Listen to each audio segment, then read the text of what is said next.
बिस्मिल्लाहिर्रहमानिर्रहीम। लाखों करोड़ों दरूदो सलाम नबी पाक सल्लल्लाहु अलैहि वसल्लम पर और उनकी आल पर। मैं हूँ कलसूम हाशमी और आप हैं मेरी यूट्यूब फैमिली का हिस्सा। अल्लाह से दुआ है कि आप जहाँ कहीं भी हो खैर खैरियत से हो। अगर अभी तक आपने मेरे चैनल को सब्सक्राइब नहीं किया, चैनल को सब्सक्राइब करें, लाइक करें, कमेंट्स करें और बेल आइकन के बटन को जरूर प्रेस करें ताकि मेरी आने वाली हर नई खबर आप तक पहुंच सके। सऊदी अरब के हवाले से दो बहुत अहम खबरें लेकर आज आपके सामने हाजिर हुई हैं। सऊदी कफील ने लोगों की जिंदगियां बर्बाद कर दी और इनको जो है ये चेहरा जो है उनका ये दुनिया को दिखाया देना चाहिए। एक जालिम कफील की वजह से एक आदमी की ना सिर्फ प्रोफेशनल लाइफ बल्कि जवानी जिंदगी भी तबाह होगी। इसके अलावा एक और लड़का जिसने अपने भाई को छुड़ाने के लिए जब एक बंदे से हेल्प मांगी तो उस बंदे ने उसको किस तरह चूना लगाया और चूना लगाने के बाद जब वो फरार हो गया तो इस बंदे पर क्या क्या मुश्किलात पेश आई, उसको कितना नुकसान बर्दाश्त करना पड़ा, अपने इस ब्लॉग में आपके साथ शेयर करूंगी। लिहाजा शुरू से लेकर अंत तक आपने इस ब्लॉग में मेरे साथ रहना है।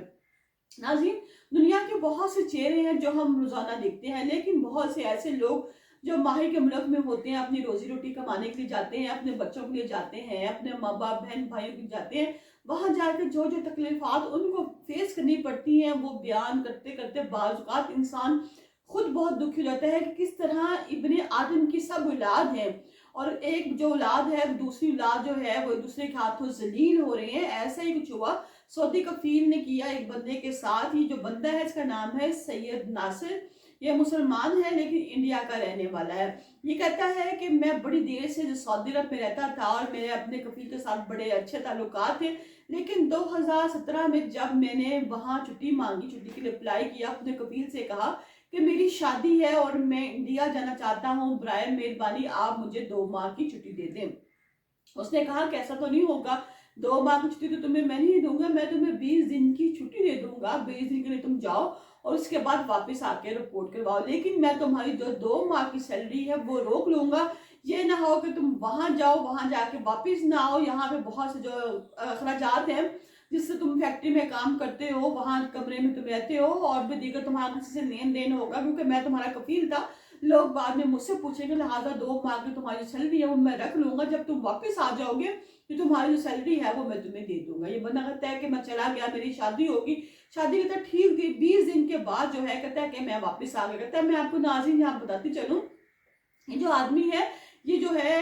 वहां पर आई बर्गर एक है जो आउटलेट है वहां पर काम करता था और इसकी 6 ब्रांचें थी। इन तमाम जो ब्रांचेस है 6 ब्रांचेस को ये अकेला बंदा ही देखता था, लिहाजा उनका बड़ा काबिल भरोसा वर्कर था और उन्हें इसको फ्लाइट भी दिया हुआ था अंदर रहने के लिए कि ठीक है तुम यहीं पे अंदर राइश तैयार करोगे। ये कहता है जब मैं छुट्टी पर चला गया 20 दिन के बाद मैं वापस आया और आके फिर मैंने जो है काम किया 1 माह, तो मेरी 3 माह की सैलरी जो है वो इकट्ठी हो गई और मैंने उस रकम का मुतालबा करना शुरू कर दिया कि आप मुझे रकम दे दें मेरी जो है मैं, ताकि मैं अपने घर पीछे भी भिजवा सकूं और मेरी शादी होगी और मैं अपनी बीवी को भी यहाँ पर वापस बुलवाना है। तो इसने ना पहले तो बड़े हीले बहाने किए रकम न देने को और एंड पर मुझ पे इसने पुलिस में जाकर दरखास्त दे दी और कहा कि मैंने जो है बहुत बड़ा फ्रॉड किया है, मुझ पर इल्जाम लगा दिया। कहते हैं कि जब उसने मुझ पर इल्जाम लगा दिया तो उसके तकरीबन 1 साल तक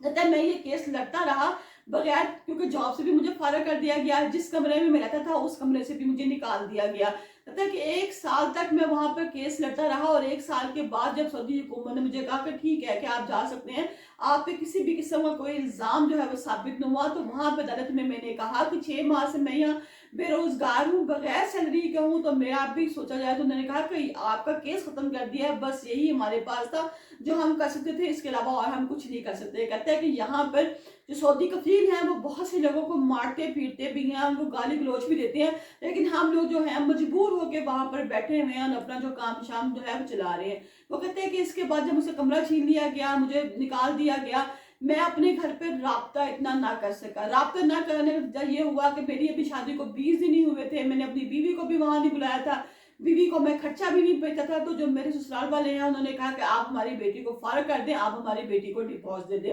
और जो मेरी बेगम है उसने मुझसे डिवोर्स ले ली कि क्या मैं उसका खर्चात पूरे नहीं कर सका। 1 साल में मैंने उससे पूरी तरह कोई राब्ता नहीं किया, उसे अपने पास नहीं बुलाया,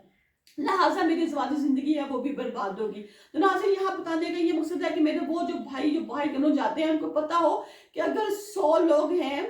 तो उसमें से 99 लोग जो हैं वो बुरे हैं, तो 1% लोग अच्छे भी हैं। लेकिन जो अच्छे लोग हैं इनकी तादाद बहुत कम है, वो आटे में नमक के बराबर है। लेकिन जो 99 लोग हैं वो इसी तरह के हैं जो बाहर के मुल्क में ओवरसीज लोगों को तंग करते हैं। उनकी कोशिश होती है किसी ना किसी तरीके से इनसे रकम मतवा ली जाए। ऐसा ही एक वाक्य दूसरी खबर सऊदी अरब से है कि एक जो लड़का है उसका चचा जो भाई है वो जेल में पकड़ा गया, तो उसको एक दिन कॉल आई कि मैं भी जेल से रहा होके आया हूँ, आपका जो चचा भाई है वो मेरे साथ जेल में था। हालांकि ऐसी कोई बात नहीं थी, उसको सिर्फ फेक न्यूज मिली थी और किसी से पता चला था कि इसका जो कजन है ये जेल में, क्योंकि ये जो बंदा है किसी को बताता था कि किसी तरह से मेरा जो चचाजाद भाई है वो छूट जाए, जेल से रहा हो जाए, कोई मेरी मदद करे, मैं लोगों को बताऊंगा तो शायद मेरी मुश्किल हल हो जाए। इसने कहा शायद हो सकता है ये आया होगा था, जी आप मेरे साथ चले, मुझे पता है आपने जो वकील किया है आपका वकील अच्छा नहीं है, मैं आपको नए वकील के बारे में बताता हूँ, आप मुझसे रब्ता करें। तो ठीक है आप आ जाए, हम दोनों नए वकील के पास जाते हैं।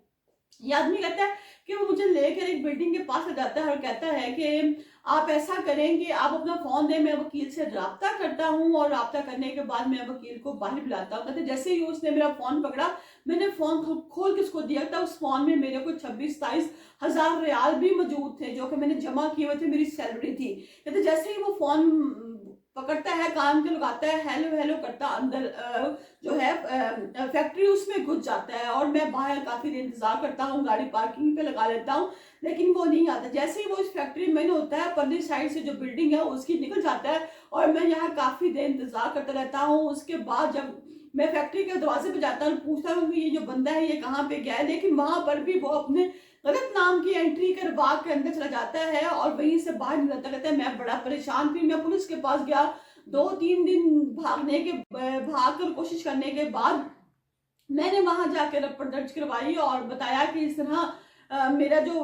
नुकसान है वो काफी हो गया, क्योंकि मैं बैंक में गया, बैंक वाले ने भी मुझे बताया कि जो आपकी रकम थी आपके अकाउंट में जितनी भी जमा शुदा थी वो सब निकाल ली है किसी ना किसी तरीके से। जब मैंने उसको फोन खोल के दिया अपना, वो बात करता करता अंदर लेके गया, उस खुले फोन के जरिए उसने पता नहीं किस तरह के, वो आदमी कहता है कि मेरे फोन से जो मेरी रकम थी, मेरी तनख्वाह थी और कुछ सेविंग थी वो निकाल के अपने पास ले गया। लिहाजा वीडियो बनाने का ये मकसद है कि अगर आपको परेशानी है तो आप अपनी परेशानी अपने तक रखें, किसी दूसरे को मत बताएं, क्योंकि बाज़ औक़ात हम अपनी परेशानी इसलिए बताते हैं कि शायद हमारी जो परेशानी है उसका कोई ना कोई हल निकल आए, लेकिन बहुत से नौसरबाज लोग ऐसे बैठे होते हैं जो कि हमारी परेशानी का सुनकर हमसे फायदा उठाने की कोशिश करते हैं और हमें नुकसान पहुंचा देते हैं। लिहाजा आप जहां कहीं भी रहें खुद को सेफ करें और ऐसे नौसरबाजों से बचें जो कहीं पर कफील की सूरत में जाहिर होते हैं और कहीं पर ऐसे कि जी मैं आपके चचाजाद भाई को जानता हूँ, वो जिस जेल में है मैं उसके साथ था, और ऐसी झूठी और बेबुनियाद जो खबरें हैं वो बनाकर आप लोगों को परेशान करते हैं। और लिहाजा आप ये वीडियो है ज्यादा से ज्यादा लोगों को शेयर करें।